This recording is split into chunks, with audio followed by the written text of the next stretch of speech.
Hello friends, कैसे हो आप? राधे राधे। तो आज अभी बज रहे हैं सुबह के 9:30 और सुबह का सारा काम ख़त्म हो चुका है। बच्चे स्कूल जा चुके हैं। उसके बाद मैं बनाने जा रही हूँ आज गणेश जी के भोग के लिए दाल के लड्डू। तो पता है, ये शायद मेरी तीसरी बार मैं गणेश जी को अपने घर में लेकर आई हूँ। तो इसके पहले लॉकडाउन में ही मैं फ़र्स्ट टाइम लेकर आई थी, और उस टाइम पता है बच्चों की छुट्टी हुआ करती थी। और छुट्टियों में क्या था कि बच्चे भी घर पे रहते थे, तो सुबह सुबह ही मैं काम ख़त्म करके मोदक बनाकर या लड्डू जो भी भोग में बनाती थी, उसके बाद ही मतलब पूजा करती थी। और इस टाइम है बच्चों को स्कूल जाना है, 7 सवा 7 बजे निकल जाते हैं। तो मैं पहले पूजा कर लेती हूँ, और जो प्रसाद होता है वैसे केला और सेब ये सब चढ़ा देती हूँ। और फिर मैं बाद में जाके मतलब काम ख़त्म करके उसके बाद आराम से मोदक या लड्डू या कुछ भी भोग का जो बनाना है वो बनाती हूँ। तो आज मैं बनाने जा रही हूँ लड्डू। तो इसके लिए क्या है, चने की दाल को मैंने ओवरनाइट सोक कर रखा था। आपके पास टाइम नहीं है अगर, तो 2-3 घंटा भी बहुत है कि वो आप देखेंगे कि हाथों से नाखून से दबाएंगे तो वो 2 टुकड़ों में आराम से टूट जाता है। तो उसके बाद मैंने क्या किया, उसको दरदरा पीस लिया। बिल्कुल पानी मत रखना आप, बिल्कुल दरदरा पीसना है। और उसके बाद उसको जैसे कि पेस्ट को अच्छी तरीके से मिला लेंगे, उसमें कुछ डालने की ज़रूरत नहीं है, और उसको पकौड़े की तरह तल लेंगे। तो यहाँ कोई ऐसे नहीं कि गोल तलना है, मैंने ऐसे देखिए, आप कोई शेप नहीं है, बस आपको तलना है जिससे इसका जो दाल का कच्चापन है ना वो ख़त्म हो जाए। तो अगर इसमें जैसे कि आपको मतलब दरदरा पीसना है, अगर एक आध दाल के दाने रह भी जाते हैं तो उसमें घबराने वाली बात नहीं है, क्योंकि हम इसको दोबारा पीसने वाले हैं। तो वो अगर रह भी जाते हैं तो पीसने में वो ठीक हो जाता है। तो आप इसको एकदम वैसे धीरे आंच में आराम से सेकिएगा जिससे कच्चा ना रहे। तो अब इसको मैं रूम टेम्परेचर में आकर मतलब पंखे के नीचे उसको ठंडा करने के लिए रख दी। और ठंडा होने के बाद ही इसको पीसेंगे, उसके पहले नहीं। तो ये जब तक ठंडा होता है तब तक मैं किचन में बाकी का काम कर लेती हूँ, क्योंकि टाइम बहुत कम होता है। बच्चों के स्कूल का आने का टाइम हो जाता है, और फिर अभी कपड़े भी धोने बाकी, क्योंकि कपड़े उपड़े मैं बाद में धोती हूँ, बाथरूम का काम मैं बाद में करती हूँ, पहले भोग का काम कर लेती हूँ। तो हम जो खाना खाते हैं वो सुबह हम गणेश जी को और कान्हा को वो भी भोग लगाते हैं। तो सुबह ऐसा कोई वो नहीं होता कि प्याज का भी हाथ नहीं लगना चाहिए, लहसुन का भी हाथ नहीं लगना चाहिए। तो इसीलिए मैं आज बना रही तोरी की सब्ज़ी, और तोरी की सब्ज़ी में रेगुलर मसाला है वही डालती हूँ मैं, ऐसा कुछ नहीं है। तोरी की सब्ज़ी वैसे मुझे सबसे फेवरेट है, अगर गर्मियों में कोई कहे तो तोरी की सब्ज़ी ही सबसे ज़्यादा अच्छी लगती है। तो इसमें जैसे हल्दी, नमक, मिर्च, धनिया, बस ये 3-4 चीज़ें से ही बनाती हूँ मैं तोरी की सब्ज़ी। तो इधर मैं कर रही हूँ अभी एक कढ़ाई में चीनी अपने स्वाद अनुसार लीजिए। जैसे आप लड्डू में जितना चीनी चाहते हैं उतना ही चीनी लीजिए। और मैंने 1 कटोरी ही दाल भिगोई थी, वो फूल कर डबल हो जाती है।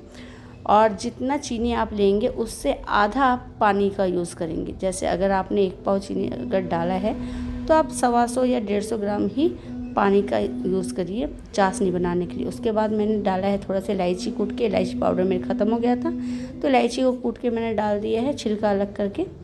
और उसके बाद मैंने थोड़ा सा food colour, orange food colour use किया है, तो उसको डालकर मैंने इसको मतलब थोड़ी देर पकाया है इस चाशनी को। हल्का सा 1 तार के आसपास अगर हो जाए, बस इतना ही, गाढ़ा हो जाए थोड़ा सा।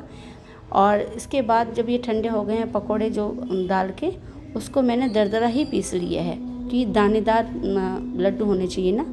और फिर मैंने इसको मिला दिया है, और इधर कर दिया फिर से गैस ऑन, क्योंकि चाशनी बनाने के बाद मेरे पास दाल पीसने का टाइम नहीं था, इसलिए मैंने गैस को ऑफ़ कर दिया था।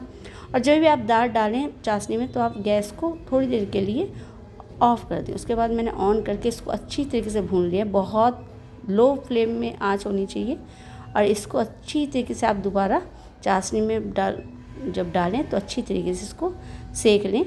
तो ये देखिए, ये बनकर हो गया है तैयार, और उसका कलर इतना बढ़िया आया था, देखने में भी इतना अच्छा लग रहा था कि मैं बता नहीं सकती।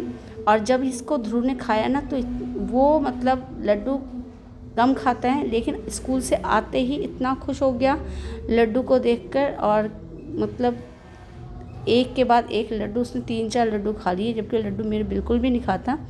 और लड्डू को जब बना रही थी तो ऊपर से थोड़े खरबूजे के बीज थे मेरे पास, वो मैंने ऊपर से थोड़ा सा लगा दिए, तो एकदम मार्केट जैसे ही लड्डू लग रहे थे। और उसका स्वाद बहुत अच्छा था, मार्केट जैसा अगर नहीं भी लगे ना तो स्वाद बहुत ही अच्छा था। तो इस तरीके से सारे लड्डू अपने शेप में, मतलब मैं छोटे छोटे लड्डू बनाती हूँ, जिससे कि अगर कोई बड़े लड्डू दो तो वेस्ट ना हो, तो छोटे लड्डू, एक लड्डू आराम से एक बच्चा खा ले, इतने ही लड्डू बनाती हूँ। और तो इसी के सारे लड्डू आप बना लीजिए।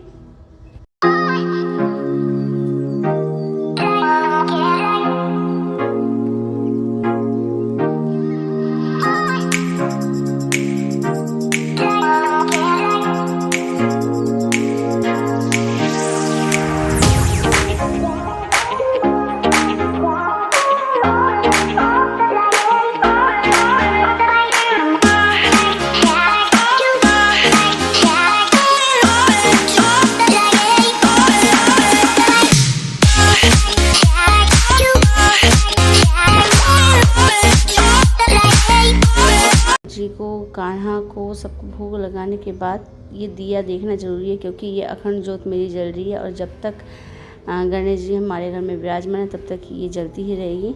तो इसके लिए मैं इसमें लगातार मतलब देखती रहती हूँ। घर से बाहर जाती हूँ तो भी मैं इसको घी से भर के ही रखती हूँ। तो मैं कान्हा को और गणपति जी को भोग लगा चुकी, ये देखिए। और ये सचमुच ये लड्डू देखने में, अभी खाने में कैसा है ये नहीं पता, पर देखने में बहुत ही अच्छा लग रहा था। ऐसे लग रहा था जैसे मार्केट से ही लेकर आई मैं लड्डू को। तो चलिए अभी करती हूँ मैं। हाँ, सब्जी भी बन गया है मेरा, और अब सिर्फ रोटी बनानी है और कपड़े धोना है। तो मैं बहुत ज़्यादा थक गई हूँ, बहुत ज़्यादा थकान हो चुकी है। तो थोड़ा पंखे के नीचे बस, जब तक भोग नहीं लग जाता तब तक टेंशन होती है। अब भोग लग गया तो थोड़ा लेट भी सही, और बच्चे आने से पहले सारा काम हो जाएगा मेरा। तो चलिए थोड़ा पंखे की हवा खा के फिर चलती रोटी बनाने। मेरा सारा काम ख़त्म होने के बाद बस देखिए ये स्कूल से बच्चों को लेकर आ गए। तो आज ये पहले आए, जबकि पहले बच्चे आते हैं बाद में ही आते हैं। आज उल्टा हो गया, क्योंकि ये पहले आ गए, बच्चे धीरे धीरे बाद में आ रहे हैं।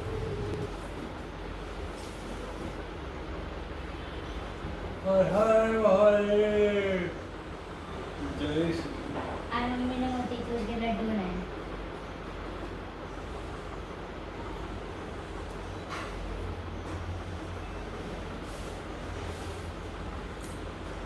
माँ आज अपने मोतीचूर के लड्डू बनाए ना? हैं? झूठ मत बोलो, सामने रखे हुए हैं।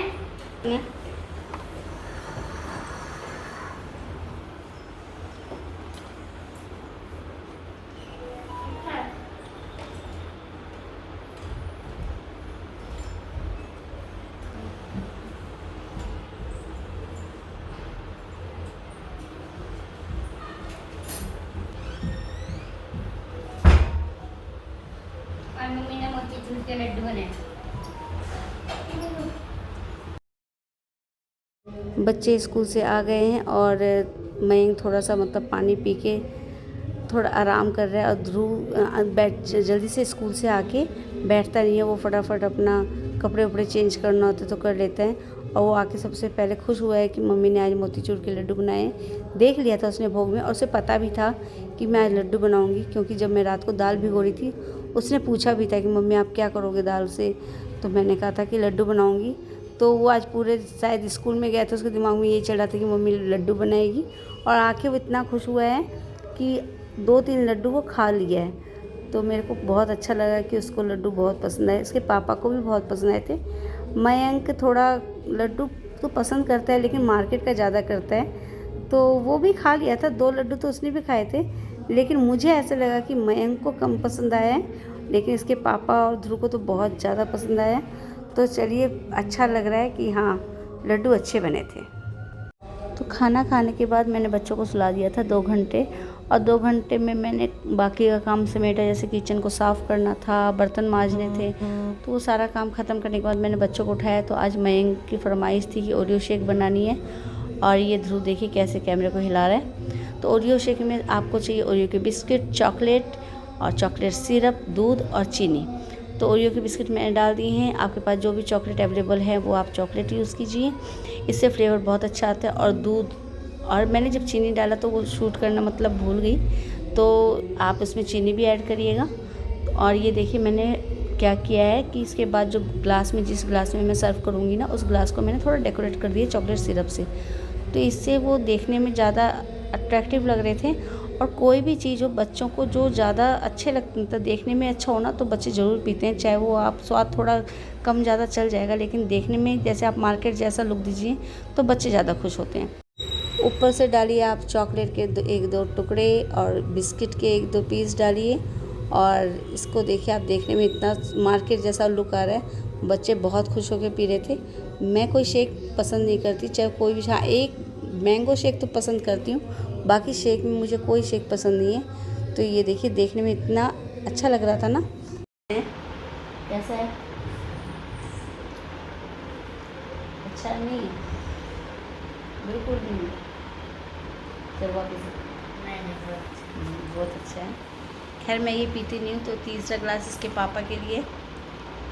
इसके पापा आएंगे तो वो पी के बताएंगे ये कैसा है। तो चलिए, अब शाम हो गई है। जैसे कि आप देख रहे हैं, बाहर अंधेरा हो भी गया और नहीं भी हुआ, मतलब हल्का हल्का अंधेरा हो चुका। गणपति जी के आगे अब मतलब गणपति पूजन करनी है शाम की। तो चलिए, जो संजा बत्ती है वो कर देते हैं और गणपति जी की आरती भी कर लेते हैं। इसके पापा का ही बस वेट हो रहा है, तो चलिए इसके पापा आते हैं। तो मैंने भगवान जी की आरती कर दी है, बाहर तुलसी के आगे भी दीपक चास दिया है। तो अब गणेश जी की आरती के टाइम मैं इसके पापा का वेट करती हूँ, क्योंकि हम सारे मिलकर ही गणेश जी की आरती करते हैं। और नवरात्रि के टाइम भी सुबह शाम इसके पापा ज़रूर होते हैं पूजा के टाइम। तो अभी मैं पंचदीप से हम आरती करते हैं, तो उसमें बत्ती मैंने कर दी है। अब जैसे इसके पापा आएंगे, पूजा स्टार्ट कर देंगे, आरती। और ये देखिए, सब आ चुके हैं। आज वैशु पहले ही आ गई है और इधर ध्रुव भी बैठा हुआ है, जो बदमाशी ज़्यादा कर रहा है, पूजा तो नहीं कर रहा। और गुनगुन भी आ गई है और इसके पापा का ही वेट है। बस इसके पापा आते ही आरती शुरू कर देंगे।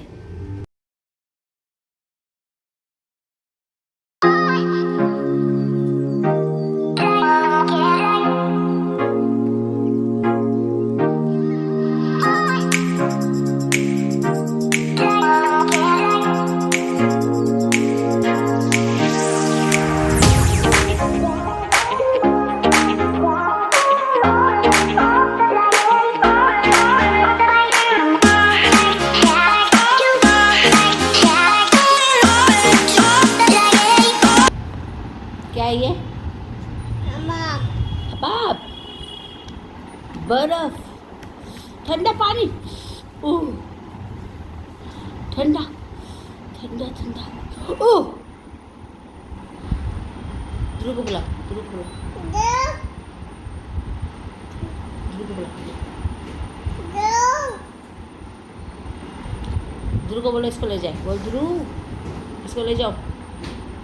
ध्रुव को बुला दो। ध्रुव नहीं, इसको यही नहीं, ध्रुव को बुला पहले। ध्रुव, हाँ ध्रुव को बुला। भगवान का ये लेके घूम रही है। अब ध्रुव को बुला।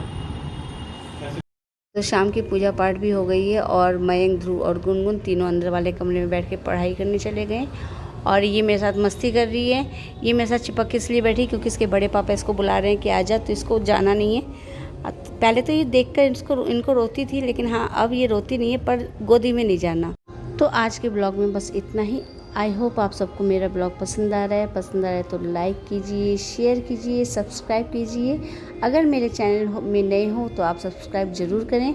मिलती हूँ नेक्स्ट ब्लॉग में, तब तक के लिए bye bye and Radhe Radhe.